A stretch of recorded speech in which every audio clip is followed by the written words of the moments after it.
Oh, hello.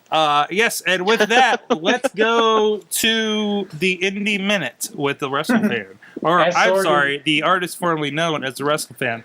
And I'm going to go back to my reading.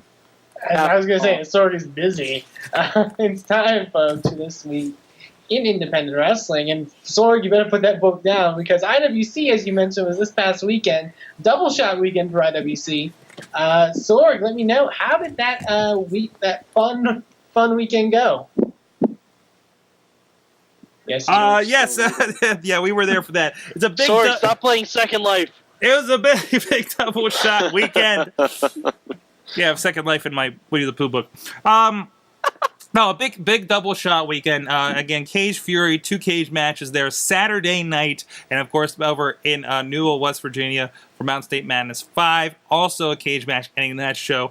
Cage match so ferocious, so big, literally, that it could not fit in the doors of the venue, and we had to have the show outside. But other than that, it was all right. It was all right. But no, there was a lot of great matches. I started thinking, like, how do I kind of put over the best moments from the weekend? Oddly, I don't think the best moments were in a cage.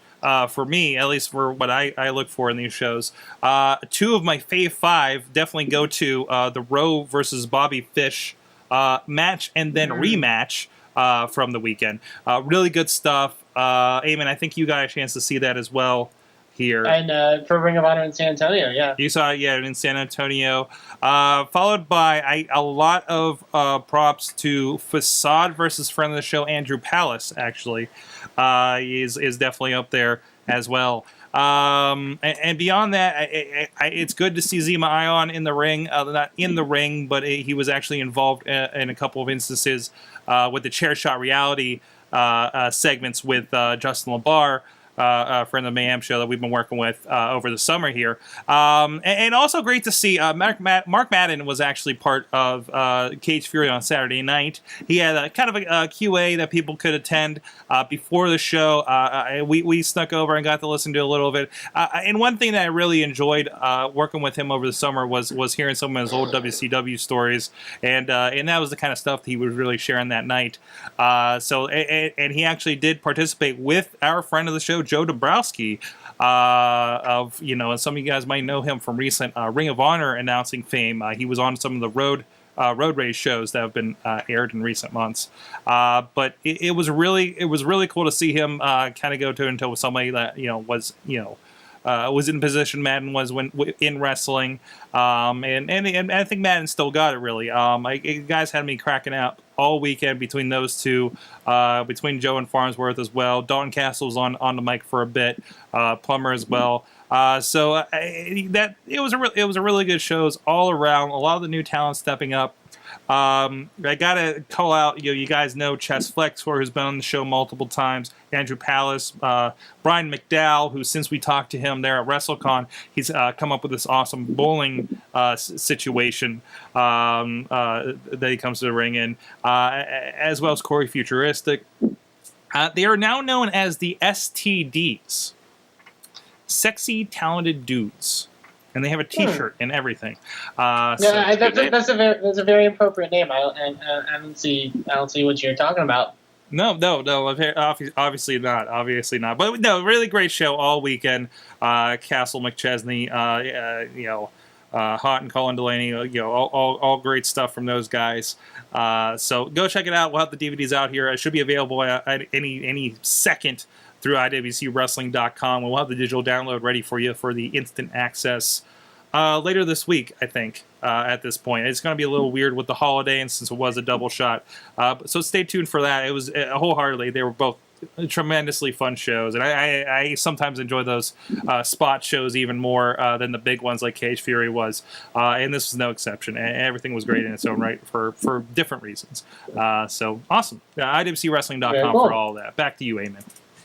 Yeah, definitely go check them out and go support our friends at the International Wrestling Cartel.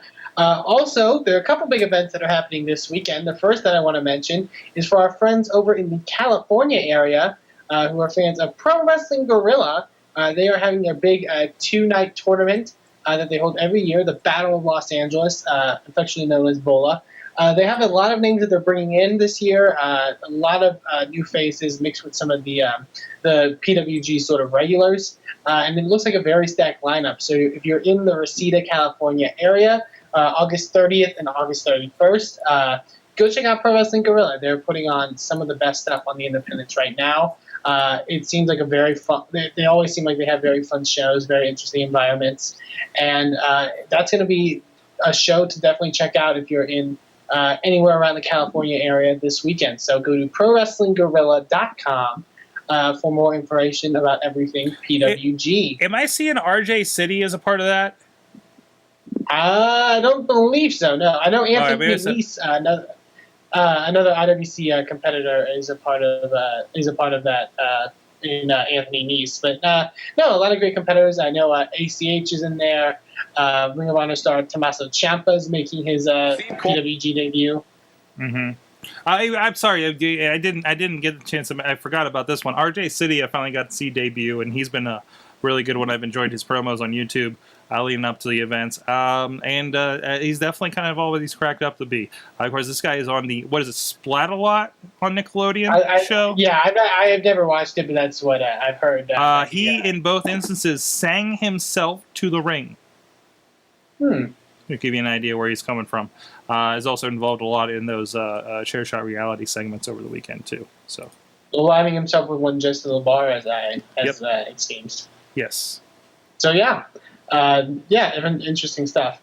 And the only other thing I want to mention this weekend is if you're not in the California area this weekend, if you are in the Texas area though, there's an event going down this Sunday in Austin, Texas. You may have heard me talk about. I'll only mention it a couple times.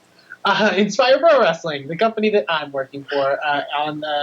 I'll be up in the commentary booth again Sunday night, September 1st, at the Marchesa Theater in Austin, Texas. We have a very stacked card. I'm very excited to see what it has to offer. We have the main event of Mike Dell, Jojo Bravo, and Bolt Brady. The winner of that match will face Davey Vega and another person to crown our first ever Inspire Pro champion. We also have Scott Summers and Ray Rowe, who Sorg mentioned earlier, in that match to earn a spot in next month's three-way match, which should be absolutely killer. Friend of the show, Ricky Starks, will be taking on Sean Vex. A lot of the great Texas talent is going to be showcased at this event, and I'm very excited to see what sort of comes from our second show. I'm excited to get behind the commentary booth again and have a little fun. And like I said, if you're in the Texas area, if you're at any part of the Texas area, because luckily I know some people it's hard to get the drive in, especially on a Sunday. But hey, it's Labor Day weekend. There's a comment from the chat room who's please stop saying Texas area because Texas is fucking huge. Hey, it's Labor Day. It's Labor Day weekend. Okay, no you gotta go to work tomorrow. Excuses. Or the next day. Like, fucking come down to Austin, and we're now selling alcoholic beverages at our show. Drive the 14 hours to Austin. I want you to remember this 14 hours. I want you to remember from this where? conversation. From where are you talking about, WrestleFan? Because I'm talking about from anywhere. No, not if you're in San Antonio, if you're in Houston, if you're in any surrounding area and you don't think you can make it out, but fucking come out. More or less. Hey, I did talk to Ro about Inspire. I was like, hey, I heard you've been down there, and I'm always fascinated when a wrestler knows you by name. Yeah, this throws me every damn time that they know between ACH and Ro. But no, he said I thought it was really weird that Eamon and I share a Facebook friend who's a indie wrestler down that was a weird Texas. Circumstance. It was very odd. So yeah, he did say he's looking forward to see what Inspire has in store, because I was like, yeah, it sounds like they got really something different going on there. Also, I'm amazed at how many wrestlers. I got rumblings of a couple, some people going down and joining you there, Eamon. I'll tell you off air here, but is Texas really becoming that much of a hotbed, or has been that much of a hotbed for you guys? I sure hope so. I definitely think in the past year, 2 years or so, people are sort of seeing Texas as like a place that you have to check out. Yeah. I think a lot of wrestlers who work in Texas may consider it sort of like a dry point because I mean definitely the driving aspect. I think the same thing happens here in Pennsylvania. Well, I think for Western Pennsylvania that happens.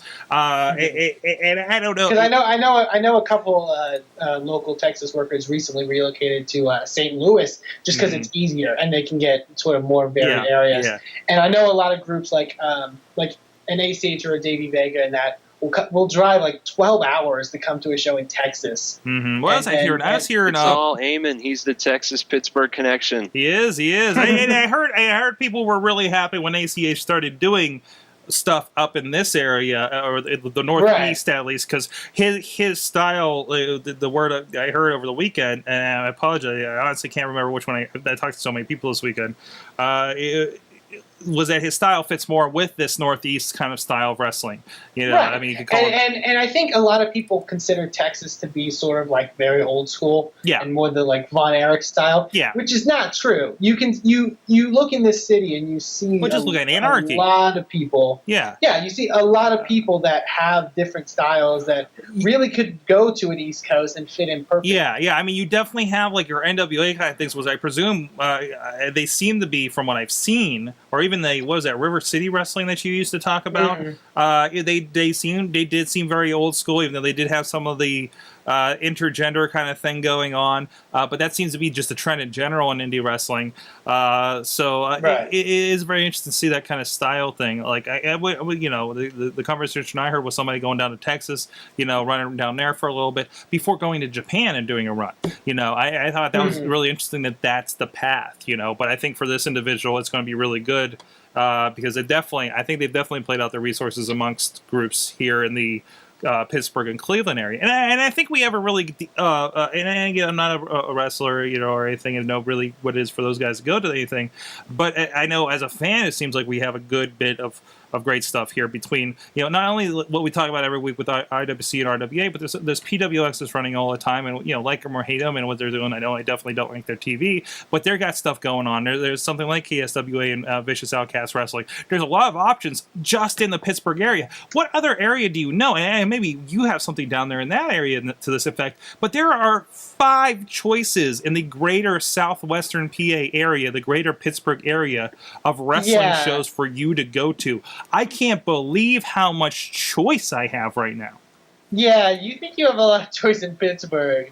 Texas is like I would assume 1,000 times bigger than Pittsburgh. That's true. I'm just talking about Southwest PA.